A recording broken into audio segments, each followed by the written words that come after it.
agradecerle a toda la audiencia. La verdad que hoy ha sido una convocatoria masiva. Tenemos récord histórico en convocatoria, así que nada, agradecido por esa confianza que están depositando en nosotros de dedicarle un tiempo, al menos una hora, en esta jornada laboral, a escucharnos, a ver cuál es nuestra propuesta sobre una materia tan importante. Ya nos explicaba Natalia que para las organizaciones es de vital importancia por razones normativas. La mayoría de las normas de sistemas de gestión están haciendo mención a el pensamiento basado en riesgo y en consecuencia, pues muchas organizaciones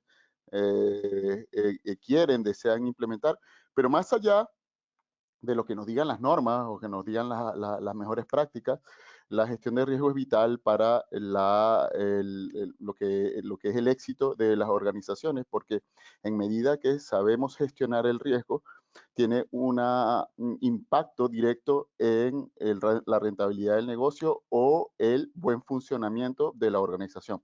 Recordemos que cuando hablamos de rentabilidad de negocio, siempre nos estamos refiriendo a las organizaciones del sector privado, y cuando hablamos del buen rendimiento o buen funcionamiento, un funcionamiento sano y transparente, nos referimos a organizaciones del sector público. Las empresas públicas y privadas finalmente deben gestionar los riesgos. Es un elemento mandatorio en un entorno cambiante, en un entorno con tanta ambigüedad, y que además, por sus características, genera incertidumbre. Bien, recordemos que el concepto del riesgo es el efecto de la incertidumbre sobre el logro de los objetivos. Bien, ese efecto de la incertidumbre nos invita a estudiar el efecto, ¿vale? Primero que nada, eh, desde el punto de vista de la relación que tiene ese término, causa y efecto, ¿sí? Nosotros debemos analizar cuál es ese efecto para trabajar desde el punto de vista de las causas y conocer la incertidumbre. Esto pues puede llegar a ser hasta una tarea titánica, casi imposible, porque la incertidumbre, poder conocer la incertidumbre es prácticamente imposible. La incertidumbre, por definición, es un término incierto, imposible de asir, imposible de hacernos de este concepto en su totalidad, pero existen métodos que nos permiten visualizar, ¿vale? Fijen ese término de visualizar, porque allí es donde vamos a concentrar el día de hoy nuestros esfuerzos en poder utilizar un método como es las matrices de riesgo para visualizar los niveles de riesgo de nuestras organizaciones. Insisto, agradecido, ya hemos llegado al tope que nos permite esta herramienta de difusión, así que está a casa llena y con mucho gusto voy a pasar ya a la explicación del tema. Para ello voy a quitar mi cámara para que nos concentremos en la lámina, ¿vale? Cómo crear y gestionar matrices de riesgos. Bien, esto pues viene desde una reflexión. En este caso, nosotros tenemos la oportunidad por la relación que tenemos con las altas direcciones de nuestros clientes y con la formación de los risk managers, los responsables de riesgos en Latinoamérica eh, insisten que hay una baja cultura de gestión de riesgos. Bien, la mayoría de los responsables de la gestión de riesgos en las empresas de esta región no siente que haya un verdadero entendimiento y compromiso por parte de las demás áreas, y esto dificulta su labor. Bien, esto esta reflexión nos lleva a la acción, ¿sí? La acción es conocer cómo podemos colaborar cada uno desde nuestra área de acción, desde nuestra trinchera, a mejorar esa cultura de riesgo, puesto, como lo dije al principio, la gestión de riesgo tiene un impacto directo en el buen funcionamiento de una organización. En términos de norma, es que apoya el éxito sostenido de las organizaciones y en eso pues radica la importancia de conocer una herramienta como una matriz de riesgo y saber cómo construirla, por supuesto. Bien, ¿qué es una matriz de riesgo? Esto es una pregunta fundamental que nos va a permitir a nosotros saber el por qué y el para qué de un instrumento. Primero que nada, tenemos que conocer qué es. Es una herramienta para visualizar, cuantificar y gestionar los riesgos. Bien, esta palabra, visualizar, hay que prestarle mucha atención, puesto que una cosa es ver, observar directamente y otra cosa es visualizar. Cuando nosotros estamos visualizando es que utilizamos un instrumento, por ejemplo, cuando se utiliza un microscopio para ver un material. Lo vemos a niveles de su composición fundamental porque tenemos un instrumento para visualizar, ¿vale? La matriz de riesgo es lo mismo. Nosotros podemos observar porque estamos en la operación de una organización o porque estamos en el desarrollo de un negocio, podemos observar riesgos, pero visualizarlos implica poder ponerlos en un valor relativo para priorizar su, o en este caso, cuantificar su valía para la organización. Recordemos que cuando estamos gestionando riesgo, lo que estamos es creando y protegiendo el valor de las organizaciones. Y en consecuencia, esa creación y protección radica en la gestión. No se puede crear no se puede crear y proteger algo que no se gestiona. Recuerden que el término gestión nos evoca a la administración y control. Es decir, cuando nosotros decimos gestión de riesgo, es administración y control. ¿Y por qué es importante la gestión? Porque riesgos hay muchos. De hecho, tomamos riesgos desde la primera decisión que tomamos durante el día, levantarnos de la cama, ¿vale? Ya ahí es la primera decisión que tomamos usualmente en el día y ese colocar el pie fuera de la cama nos expone al frío, al calor y a los peligros propios de vivir, de estar en esta sociedad. De ahí en adelante, todas las decisiones que tomamos, si nos vamos en auto propio, nos vamos en autobús o en metro, pues son decisiones que nos traen como consecuencia posibles efectos. Esos efectos son el efecto de la incertidumbre o están afectados por la incertidumbre, están influenciados por la incertidumbre y lo que nos evoca la gestión es que tenemos que administrar de forma inteligente esos riesgos. No podemos eliminar todos los riesgos, primero que nada, porque eso traería como consecuencia no hacer nada, ¿vale? Y no hacer nada es prácticamente eh, condenarse al fracaso. Y lo que nosotros queremos es transitar el éxito sostenido. Entonces, por lo tanto, ese término de gestión es vital para darle una razón de ser, una justificación a las matrices de riesgo. Permite decidir cómo actuar frente a los riesgos que tienen la mayor prioridad en la operación. Y aquí es otro término que tenemos que tomar en cuenta a la hora de hacer una gestión de riesgo. Disculpen que aquí se me saltó esto acá. Aquí, cuando nosotros gestionamos riesgo, lo que nosotros tenemos que priorizar. ¿Priorizar en base a qué? Al riesgo de mayor nivel. Para que podamos conocer el riesgo de mayor nivel, por supuesto, tenemos que tener una herramienta para visualizar. Y ahí es donde se justifica la existencia de una matriz de riesgo. Bien. La matriz de riesgo nos permite combinar dos conceptos que son claves para lo que es el análisis de riesgo, que es la probabilidad de que determinados factores de riesgo se materialicen en daños y la magnitud de esos daños, que lo llamaremos consecuencia. Bien, fundamentalmente lo que tenemos nosotros es la combinación de dos factores, una probabilidad y una consecuencia. Conforme estos se unen, pueden decir una probabilidad de daño menor con un riesgo improbable, nos está dando un nivel de riesgo que por el momento lo vamos a llamar verde, amarillo, rojo.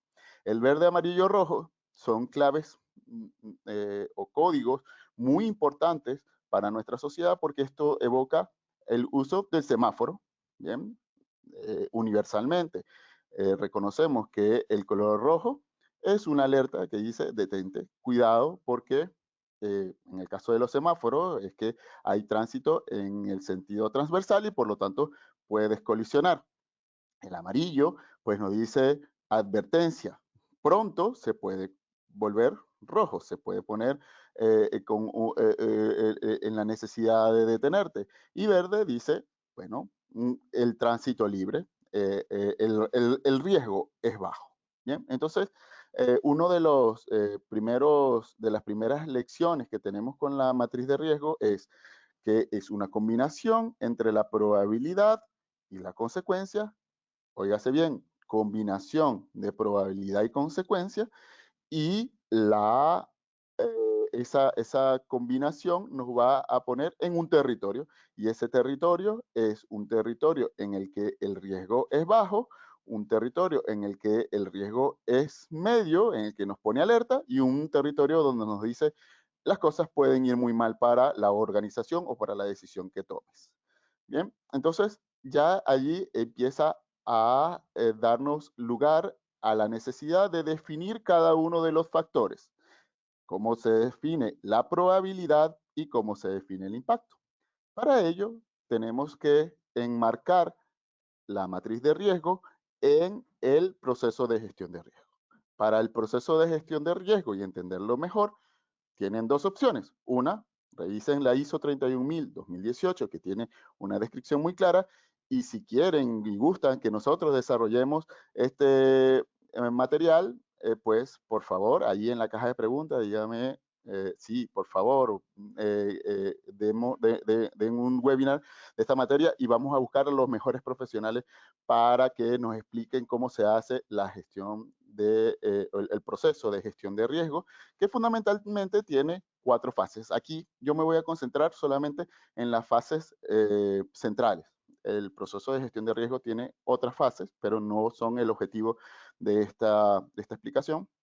Yo me voy a concentrar en las fases centrales porque es donde se utiliza la matriz de riesgos. Bien, estas fases son 4 pasos, que es la identificación de riesgos, que fundamentalmente es reconocer a esos riesgos a los cuales está expuesta la organización, es decir, esos efectos que nos trae la incertidumbre en el contexto en el que se mueve la organización, el análisis de riesgo, que es donde se hace la combinación de la probabilidad y el impacto, que nos va a dar el mapa de calor, el control de riesgos, que son las acciones que se toman en consecuencia al nivel de riesgo que adoptan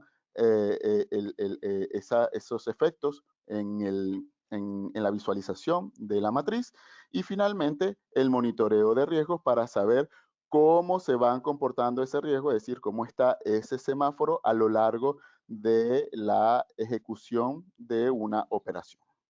Muy bien. Tipos de análisis. Existen análisis cualitativos y cuantitativos. Los análisis cualitativos se basan en la opinión de expertos y que la opinión se puede cuantificar al asignar una puntuación. En este caso es la técnica de valoración por puntos. Esa técnica de valoración por puntos es fundamentalmente que le preguntas a una serie de expertos qué opinan sobre un determinado factor y ellos le van a decir, bueno, tienen una probabilidad de 1, 2, 3, 4, 5 y una consecuencia de 1, 2, 3, 4, 5. Ya vamos a ver de qué se trata esa valoración que se le da a la opinión de los expertos.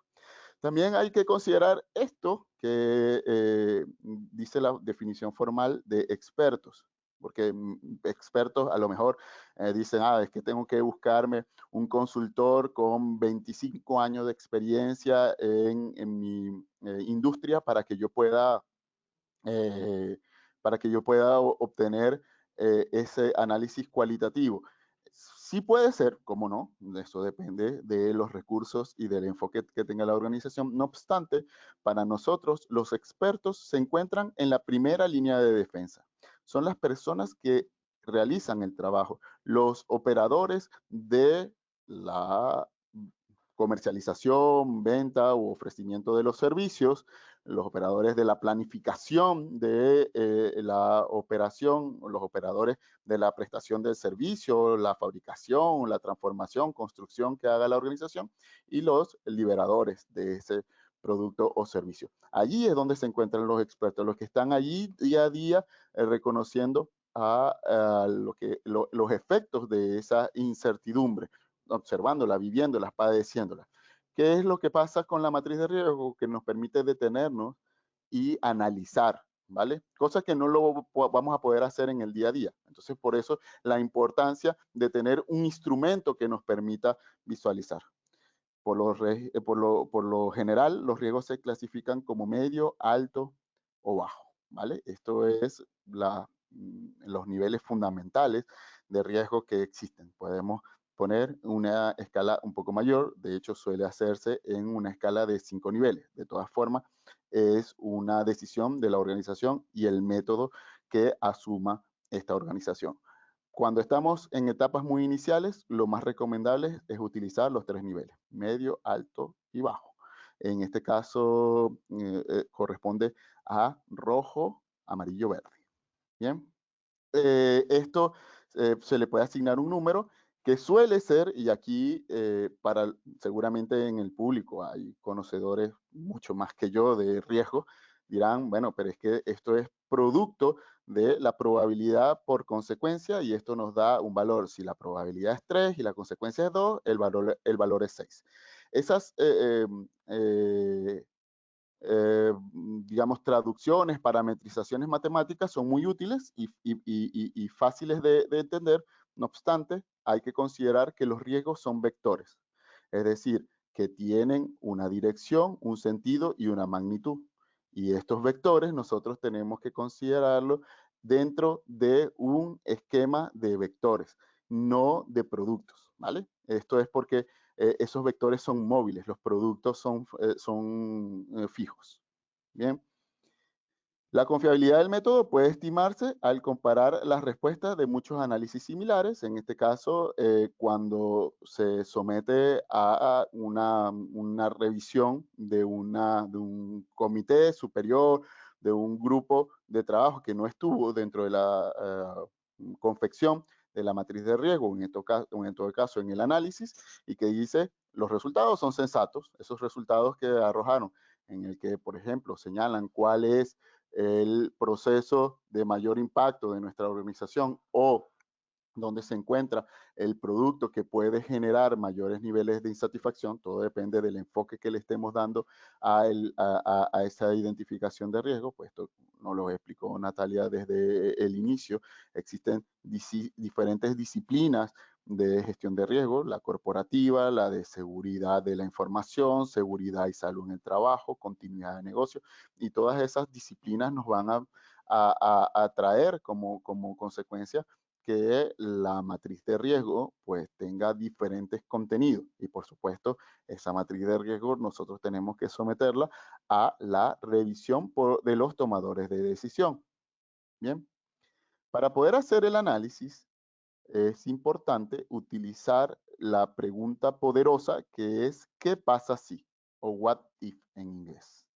What If es una investigación creativa medida por una tormenta de ideas conducida por un grupo de individuos experimentados con la capacidad para preguntar o enunciar dudas consecuentes a eventos no deseables, pero que pueden presentarse. Bien, está la definición de What If que podemos encontrar en la IS 31010. Pero, ¿cuáles son esas preguntas? O vamos a ver algunos ejemplos de esas preguntas. Bien. Una forma de trabajar con esas preguntas es que se genera una lista de preguntas, ¿bien? Diciendo siempre al inicio, ¿qué pasa si? ¿Qué pasa si? ¿Qué pasa si? Bien. Se aplica un enfoque metódico en el cual se le pregunta a esos expertos, ya sabemos quiénes son esos expertos, ¿verdad? Los ejecutores de los procesos y finalmente ellos van a dar palabras claves que nos van, a palabras o frases claves que nos van a permitir identificar los riesgos para poderlo pasar por ese tamiz, por ese instrumento de visualización que es la matriz de riesgo. ¿Qué pasa si el proyecto requiere integraciones con sistemas externos no conocidos? ¿Qué pasa si existe falta de involucramiento del sponsor en el proyecto? ¿Qué pasa si se tiene una alta rotación de personal? ¿Qué pasa si los entregables se planifican de manera vaga? ¿Qué pasa si falta claridad por parte del equipo de trabajo sobre las necesidades del cliente? ¿Qué pasa si se solicitan cambios continuamente sin evaluar el valor o la consecuencia que tienen esos cambios? Bien, allí tenemos un grupo de preguntas que se confeccionan previo a la reunión con estos expertos para poder obtener de parte de esos expertos los efectos, ¿vale? Y esos efectos para nosotros nos servirán luego para colocarlos a la luz de un instrumento que es la matriz de riesgo. Bien, aquí un pequeño formulario, un ejemplo de un formulario en el cual podemos ir realizando el análisis a nivel, por ejemplo, de procesos. Esto también hay que considerar.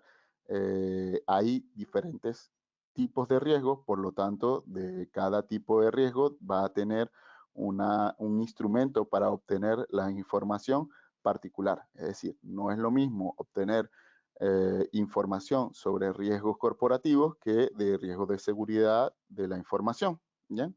Los riesgos corporativos están más asociados a el análisis del contexto y al FODA, y los riesgos de seguridad de la información están más relacionados con la relación entre amenazas y vulnerabilidades que tienen algunos activos de información. Por poner un ejemplo, evidentemente, si vamos por cada una de las disciplinas de gestión de riesgo o por cada tipo de riesgo, van a tener diferentes formas de ejecutar esos o de confeccionar este instrumento, pero en esencia es lo mismo. Aquí nosotros podemos ponerlo dentro del contexto, lo podemos poner dentro del proceso o dentro del activo y ponemos los factores que están acá. Realmente donde nosotros nos tenemos que concentrar es en estos elementos que encontramos acá, ¿vale? Podemos ir revisando la etapa por proceso. La etapa de proceso pueden ser, si estamos hablando de un proceso que está en el ejemplo de comercialización de medicamentos, una de las etapas es la localización del medicamento. Bien, aquí podemos poner las etapas que queramos. La palabra clave, entonces, ¿qué es lo que, donde nosotros vamos a ir a preguntar el what if? ¿Vale? En este caso, en el método de localización de esos documentos. En ese método de localización de esos medicamentos, nos vamos a encontrar con el origen conceptual del riesgo. El origen conceptual del riesgo, al menos después de la revolución industrial, viene, bueno, básicamente fue después de la Segunda Guerra Mundial, por Kaoru Ishikawa, ¿vale? Kaoru Ishikawa nos habló de las 5M en manufactura y decía que eran 5 factores que influían directamente sobre los procesos y que traían como efecto, pues, los productos no conformes, las fallas o los desperdicios que tiene la organización. ¿Cuáles son esas 5M de manufactura? Y atención con esas 5M. Actualmente se habla hasta de 7M, pero vamos, que finalmente es una regla mnemotécnica: medio ambiente, mano de obra, método, maquinaria y equipo, materiales. Las otras dos M que salen en los métodos actuales es el management y las mediciones. Bien, si quieren ocuparla. Muy importante estos porque estos nos van a servir para encontrar esos elementos de causa y allí es donde nosotros vamos a establecer los métodos de control que posteriormente hay que establecer después que se hace la priorización de los riesgos. En cuanto a la frecuencia es quizás la más fácil de determinar porque simplemente nos remite a la frecuencia en la que esa localización de medicamentos se debe ejecutar. Esta puede ser remota, aislada, ocasional, recurrente o frecuente. Bien, dependiendo de las veces en las que nosotros nos expongamos a esos efectos, la incertidumbre va a tener mayor incidencia en el logro de nuestros objetivos y fíjense que ahí ya estamos poniendo en valor, ya estamos poniendo en utilidad el concepto del efecto de la incertidumbre sobre el logro de los objetivos. Bien, cuando hablamos de frecuencia, tenemos que remota, aislada, ocasional, frecuente, recurrente y frecuente, tiene que o debería tener una parametrización. Esta parametrización es que excepcionalmente ocurre en el caso de remota y que si es frecuente, que ocurre con regularidad teniendo los intermedios de ello. Bien, esta vez eh, eh, tenemos es la frecuencia en la cantidad de ocurrencias del evento en un cierto periodo. Ese cierto periodo nosotros lo podemos predeterminar en, por ejemplo, un mes, un trimestre, un semestre o un año. Todo depende de la dinámica de la organización. Incluso podría llegar a ser diario. En el que pasa así, nosotros tenemos que revisar también lo que son las consecuencias. La consecuencia puede ser menor, moderado, mayor o crítico. Bien, entonces, ¿qué pasa si no cuento con el medicamento en un periodo de tiempo razonable? En este caso, para la localización del medicamento. Esto lo hace en una frecuencia, la búsqueda del medicamento lo hace en una frecuencia 2 y el impacto es la reducción de ventas por tiempos muertos. Y esto va a tener una consecuencia. La consecuencia tendríamos que clasificarla entre menor, moderado, mayor o crítico. Igual que pasa con la frecuencia, en la consecuencia nosotros tenemos que hacer una parametrización. Menor, moderado, mayor o crítico tiene una parametrización que dice sin daños o con daños menores sobre la capacidad de la organización de lograr sus objetivos y si es crítico es que puede afectar de forma total a la organización para lograr sus objetivos. Bien, en este caso se refiere a la severidad o la intensidad del daño que una operación bien o cliente puede recibir al hacerse realidad el riesgo o a materializarse el riesgo. Es común que se describa la severidad con relación al valor de los activos, operaciones y de sujetos dañados. A veces esa severidad se pone en términos de dinero, en términos de cash. La verdad es que es bastante difícil si no tienes bien ponderado los activos que están sujetos a esa consecuencia. Pero si los tienes, pues también se pueden poner en términos la consecuencia de dólares. Por ejemplo, aquí de 0 a $1000, de 1000 a $2000, de 2000 a 10.000 y más de 100.000, por ejemplo. Estoy poniendo solamente un ejemplo. Todo, $1000 puede sonar muy poco para algunas organizaciones y muchos para otras. Recuerden que este es un webinar abierto y por lo tanto es para el público en general. Ahí ustedes pongan las escalas que sean razonables para su organización. Bien. Esto ya nos pone a nivel del análisis del riesgo, ¿bien? Y en consecuencia trae la evaluación del riesgo. El análisis de riesgo se hace para una evaluación y recordemos que la evaluación no es más que la comparación de un resultado con un estándar. Y ese estándar es cuando nosotros definimos que si un riesgo es alto, medio o bajo. Bien, recordemos el ejemplo que hemos elegido, la localización de un medicamento, el cual tiene una palabra clave, que es el método de localización, que es el método que se ejecuta para la localización. ¿Qué pasa si dijimos que no encuentro el medicamento y pierdo tiempo? La probabilidad de que este ocurra es 2. Aquí nos encontramos con la probabilidad 2 y el impacto que tiene este es 2, que es la reducción de ventas en tiempos muertos, y aquí está en 2. Si nosotros cruzamos 2 y 2, bien, nos está dando que, perdón, 2 y 2, nos está dando que es tolerable, ¿vale? El nivel de riesgo es 4 y es tolerable. Quiere decir que para los efectos, esa etapa del proceso no requiere un control, ¿vale? O se puede pasar por un concepto que se llama el apetito por el riesgo. El apetito por el riesgo quiere decir que es cuánto estoy dispuesto yo a perder. Ponerlo en números, es decir, yo estoy dispuesto a la reducción de ventas por tiempos muertos. Si el apetito por el riesgo es coincidente con el método de evaluación de riesgos, entonces quiere decir que esa aplicación de la matriz de riesgo es la correcta. Ya cuando hablamos de los niveles de riesgo, es importante que los parametricemos. Así como parametrizamos la probabilidad y el impacto o consecuencia, pues también los resultados que obtenemos aquí también se deben parametrizar o se deberían parametrizar para el mejor entendimiento de la comparación contra ese concepto de apetito por el riesgo que usualmente tiene la alta dirección. Finalmente, tenemos que establecer o es recomendable establecer políticas de gestión de riesgo, que cuando dice, ¿cuál es tu política de gestión de riesgo? Pues cuando está en rojo, son riesgos que requieren o necesitan mitigación. Para eso tenemos planes de acciones o planes de tratamiento de riesgo.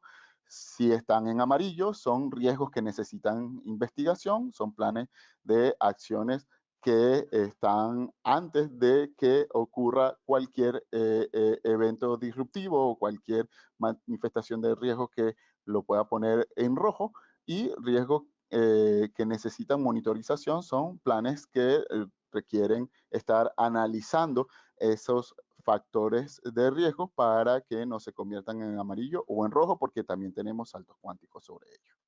Bien, ya llegamos al final de nuestro proceso de riesgo, que es determinar la prioridad de tratamiento. ¿Cuáles son los tratamientos a los cuales le vamos a dar prioridad? Por supuesto, aquellos que tengan niveles de riesgos más altos y que al compararlo con el apetito por el riesgo nos terminen siendo intolerables. Es decir, que yo no estoy dispuesto a perder, no estoy dispuesto a que ese riesgo se materialice y haga efecto sobre mi organización, y por lo tanto tenemos que preguntarnos si hay controles específicos en este momento, valorar esos controles de esos específicos, y si esos controles realmente pueden reducir el riesgo, ¿vale? Valorar la capacidad de reducción de riesgo, si no, se deberían definir planes de tratamiento que finalmente son portafolios de proyectos que van a traer como consecuencia un conjunto de controles. Hasta acá mi presentación. Muchas gracias por su atención. Quedo atento a cualquier pregunta y le doy el pase a Natalia para que presente a mi compañero Julio, quien va a hacer una demostración de todo esto que le hablé bajo una plataforma tecnológica como ISO Tools. Muchas gracias.